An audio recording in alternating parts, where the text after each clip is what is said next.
कहीं भी चर्चा होती है तो ये टॉपिक अवश्य आता है कि दुनिया में पीने योग्य पानी की कमी होती जा रही है और शायद 15-20 सालों में ये पानी खत्म हो जाएगा, अनाज की अपर्याप्तता हो जाएगी। तो सच में चिंता का विषय है, पर इसका क्या कोई समाधान नहीं है?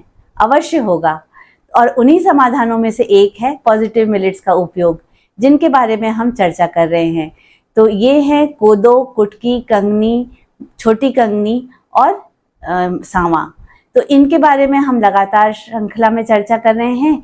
पिछले वीडियो में हमने की थी कोदो के बारे में विस्तृत चर्चा, और आज करेंगे हम कंगनी के बारे में। तो नमस्कार दोस्तों, जय श्री कृष्णा। मैं संगीता सेठोके स्वागत करती हूँ आपके अपने channel my way of life में। कंगनी, जिसे हम इंग्लिश में फॉक्सटेल मिलेट कहते हैं और कई लोग इसे चीनी बाजरा भी कहते हैं। इनके अन्य स्थायी नाम इस तरह से हैं: काउन, कांग, काकून, कंगनी, नवारे, थेरा, राला, कंगम, कंगनी, कोर्रा। तो इन नामों से भी इन्हें पहचाना जाता है।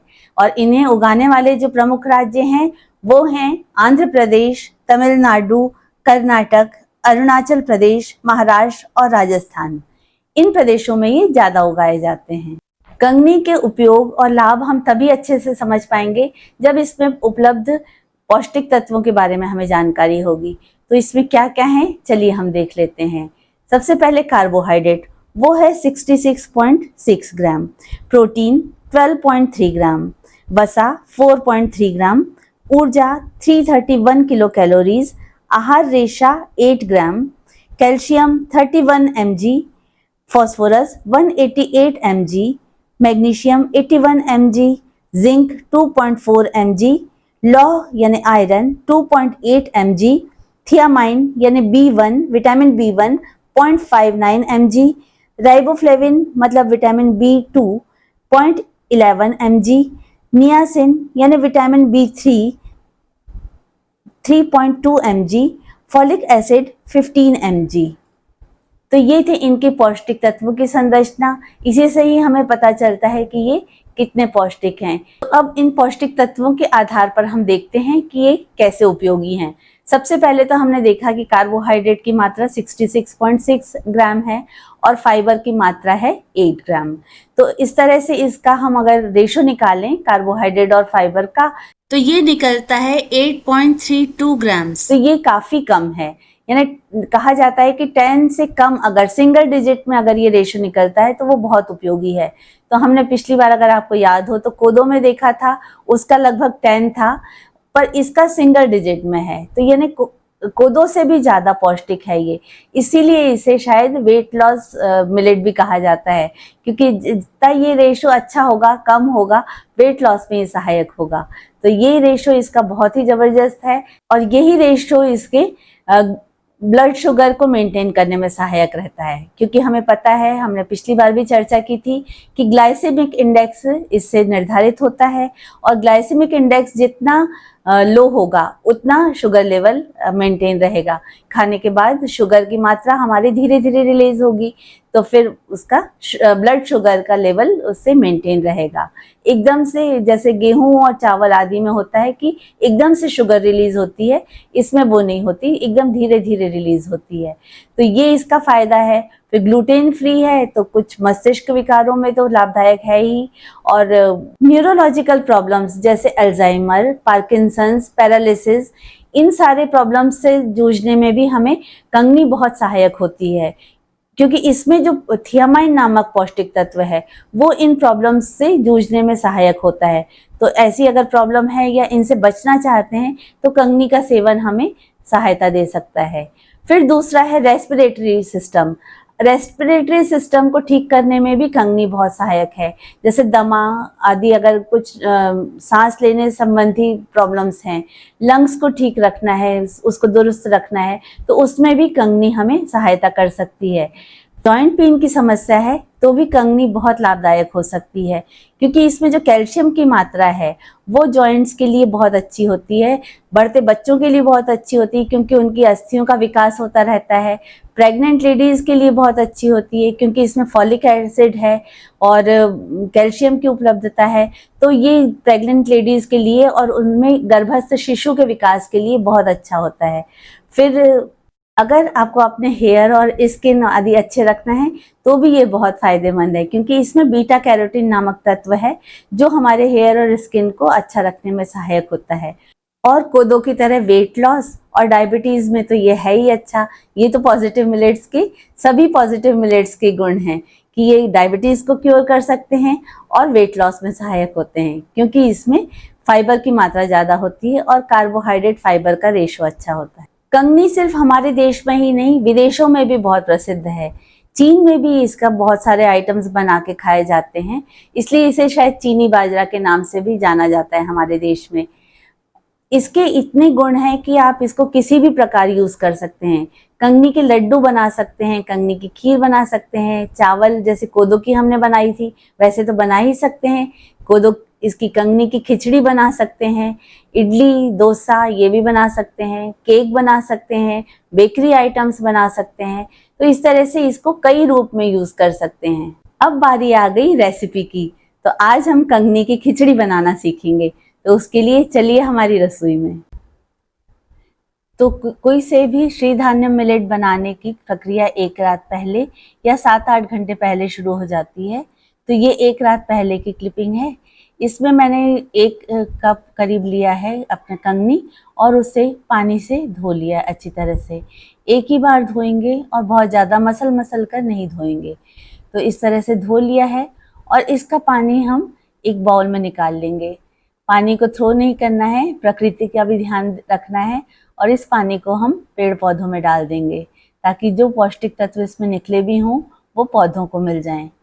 फिर इसमें हम लगभग डबल 2 कप करीब पानी डालकर और 7-8 घंटे के लिए भिगो कर रख देंगे।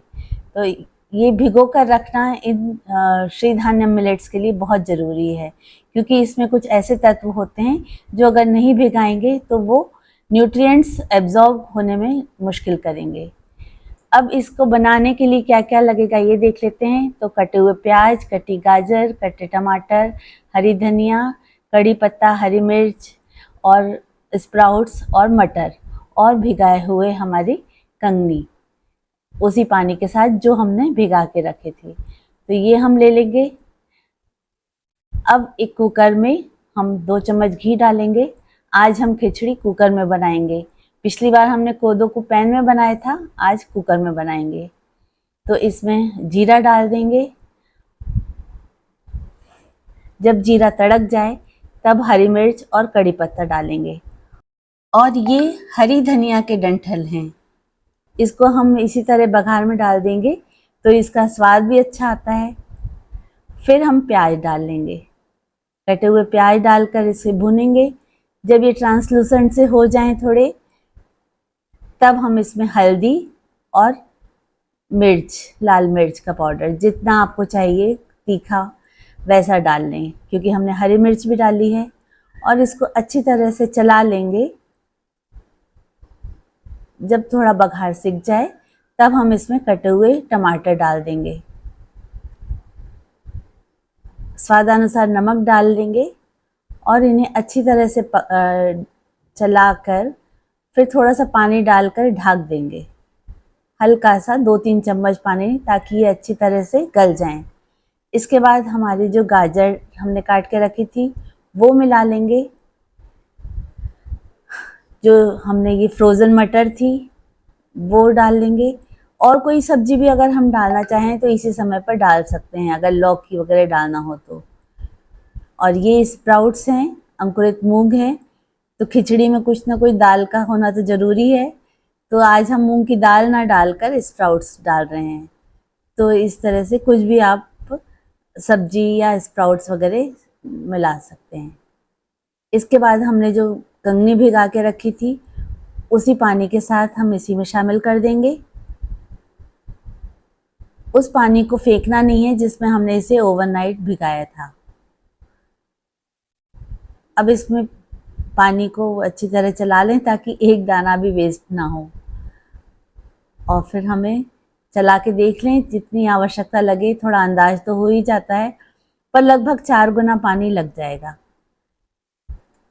क्योंकि खिचड़ी हमें थोड़ी नरम सी अच्छी लगती है। तो इसलिए मैंने 4 कप लगभग पानी, 2 कप पहले से था और 2 कप अभी लगभग डाल दिया है, अच्छे से चलाकर, और हम प्रेशर कुक होने रख देंगे। अब 2 विसिल आई थी, उसके बाद थोड़ी देर मैंने सिम पे पकाया था। अब खोल के देखा है तो देखिए खिचड़ी अच्छी तरह से नरम नरम खिचड़ी तैयार है।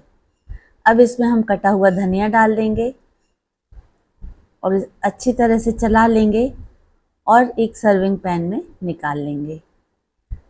इसको आप किसी के भी साथ एंजॉय कर सकते हो, दाल आदि के साथ, या नींबू निचोड़कर ऐसे ही नाश्ते में भी खा सकते हैं। तो ये बनकर तैयार है। अब इनके उपयोग में सावधानियां क्या क्या अपनानी वो देख लेते हैं। कंगनी के उपयोग में भी हमें वही सावधानियां अपनानी है जो हर पॉजिटिव मिलेट्स के साथ अपनानी है। सबसे पहला, हमें हमेशा अनपॉलिश्ड मिलेट ही खरीदना है। दूसरा, इसे बहुत रगड़ रगड़ कर नहीं धोना है। तीसरा, हमें 6 से 7 घंटे इसे अवश्य भिगाना है, उसके बाद ही उपयोग करना है। और चौथा, अति सर्वत्र वर्जित, बहुत ज़्यादा उपयोग नहीं करना है। हर मिलेट का बारी बारी से उपयोग करना है। और अगर हम नए हैं तो एकदम स्विच ना करें। अभी हमें गेहूं चावल की बहुत आदत पड़ी हुई है, तो धीरे धीरे इनको अपनाएं। जैसे हम 3 बार खाना खाते हैं, ब्रेकफास्ट, लंच और डिनर, तो 1 बार हम अभी मिलेट्स का उपयोग करें, 2 बार हम जैसा भोजन करते आए हैं वैसा करते रहें। फिर धीरे धीरे इसको बढ़ा दें, जैसे 2 बार मिलेट्स ले लें, फिर 1 बार गेहूं चावल ले लें। तो इस तरह से हम बढ़ाते जाएंगे तो हमारा डाइजेस्टिव सिस्टम इसे अच्छी तरह से अडॉप्ट कर लेगा। और उसके बाद भी कोई चीज़ की अति ना करें। जैसे गेहूं चावल भी खाएं, इन्हें भी खाएं। हफ्ते में 1 आध बार गेहूं खा लें, 1 बार चावल खा लें और बाकी दिन इनका उपयोग कर लें। इस तरह से हम थोड़ा सामंजस्य बिठाते हुए उपयोग करें तो कोई भी चीज़ हमें नुकसान नहीं करेगी। और प्रकृति में उपलब्ध हर मिलेट का हम बारी बारी से उपयोग करेंगे, ताकि उसमें जो पौष्टिक तत्व अलग अलग हैं सभी हम ले पाएँ, सबका लाभ हम ले पाएँ। एक सावधानी ये अवश्य अपनानी है कि हमें 2 मिलेट्स मिलाकर कभी भी उपयोग नहीं करना है। जैसे मल्टीग्रेन आदि आजकल बहुत उपयोग हो रहा है, तो उससे हम बच रहे हैं इसमें। ऐसा नहीं कि कोदो, कुटकी, कंगनी को मिला के पिसवा लिया आटा और उसकी रोटी बना रहे हैं, तो ये करने से बचें। और एक दिन में एक ही मिलेट का उपयोग करें। जैसे अगर हमने कोदो खाया है तो हम उसके साथ गेहूं चावल अगर शुरुआत में खा रहे हैं तो वो ठीक है, पर ऐसा नहीं कि सुबह कोदो खा लिया, शाम को कंगनी खा ली, ऐसा ना करें। तो एक दिन में एक ही मिलेट का उपयोग करेंगे हम। पिछले वीडियो में जब मैंने कोदो के बारे में जानकारी दी थी तो कुछ सवाल आए थे, उनका जवाब मैं आज की वीडियो के माध्यम से दे देती हूँ। किसी ने पूछा था कि ये कहाँ से मिलेंगे, तो ये ऑनलाइन आराम से मिल जाते हैं। आप अनपॉलिश्ड मिलेट्स के बारे में अगर लिखेंगे तो वो आपको आसानी से उपलब्ध हो जाएंगे, पर अनपॉलिश्ड अवश्य लिखिएगा, हमें पॉलिश्ड वाले, साफ वाले नहीं चाहिए। तो इस तरह से हमें ऑनलाइन मिल जाएंगे। पर मेरा ये कहना है कि आप अपने लोकल मार्केट में जाकर इसकी डिमांड अवश्य रखिए, वहाँ पता अवश्य करिए, क्योंकि अगर डिमांड नहीं होगी तो वो फिर कभी नहीं बुलाएंगे और हम ऑनलाइन पे ही डिपेंड रह जाएंगे। तो आप लोकल मार्केट में इसकी डिमांड अवश्य रखिए ताकि वो सप्लाई करें आपके भविष्य में। और अभी नहीं है तो आप तब तक ऑनलाइन अवश्य बुला सकते हैं। फिर एक सवाल था कि क्या ये मौसम के हिसाब से सेवन करना है, तो बिल्कुल ये से हमें मौसम के हिसाब से सेवन करना होता है। जैसे गेहूं चावल हम हर मौसम में खा लेते हैं, पर मिलेट्स के बारे में ऐसा नहीं है। उसे कुछ गर्म तासीर वाले जो मिलेट्स होते हैं उन्हें ठंड के मौसम में खाते हैं, और जो ठंडी तासीर वाले हैं उन्हें हम गर्मी के मौसम में खाते हैं। जैसे कि बाजरा और मक्का, इन्हीं हम गर्म तासीर का मानते हैं और ठंड के मौसम में हम ज़्यादा से ज़्यादा उपयोग करते हैं। और ज्वार जो है वो ठंडी तासीर का है, इसलिए हम गर्मी के मौसम में उपयोग करते हैं। पर ये जो पॉजिटिव मिलेट्स हैं और रागी है, ये इसको हम ऐसा मानते हैं कि ये हम अधिकतर सभी मौसमों में उपयोग कर सकते हैं, तो इसे हम आसानी से उपयोग कर लेंगे हर मौसम में। तो कैसी लगी प्रस्तुति कंगनी के बारे में? अगर पसंद आई हो तो लाइक भले मत करिएगा, पर इस्तेमाल करना जरूर शुरू कर दीजिएगा, वो ज़्यादा ज़रूरी है। और अगला वीडियो जो कुटकी के बारे में है और उसकी बहुत ही मज़ेदार रेसिपी मैं शेयर करूँगी, वो देखना चाहते हैं तो चैनल सब्सक्राइब कर लीजिएगा। तो फिर मिलते हैं अगले वीडियो में, इंटरेस्टिंग और इन्फॉर्मेटिव वीडियो में। तब तक के लिए धन्यवाद। जय श्री कृष्णा।